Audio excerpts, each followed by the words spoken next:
Depuis lundi 10 février 2025, l'Union européenne a autorisé la mise sur le marché de poudre traitée aux ultraviolets, obtenue à partir de larves entières de Tenebrio molitor, vers de farine jaune, traitée thermiquement et broyée.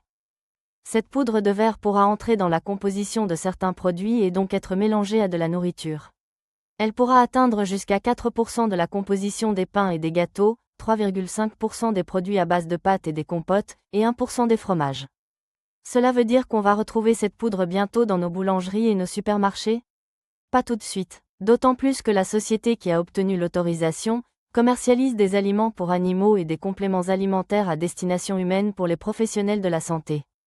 En effet, cette dernière autorisation a été accordée à une société française pour la fabrication de vitamine D3 à partir d'insectes.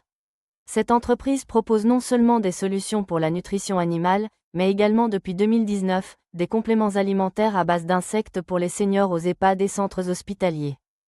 Il ne s'agit donc pas ici d'une première, puisqu'en Europe, une série d'autorisations similaires pour des insectes ont déjà été accordées. L'Union européenne autorise la commercialisation d'insectes pour la consommation humaine depuis 2021.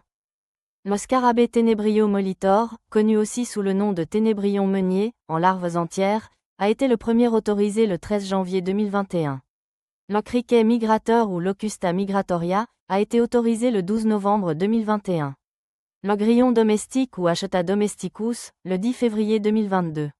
Le scarabée buffalo, Alphitubius daiperinus, le 4 juillet 2022. Peut-on en manger sans le savoir? A priori non, pour les produits achetés en magasin.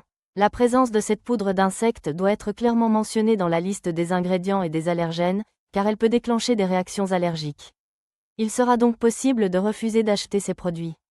Malgré cette autorisation, la filière reste assez peu développée, et en ce moment elle ne séduit plus les investisseurs.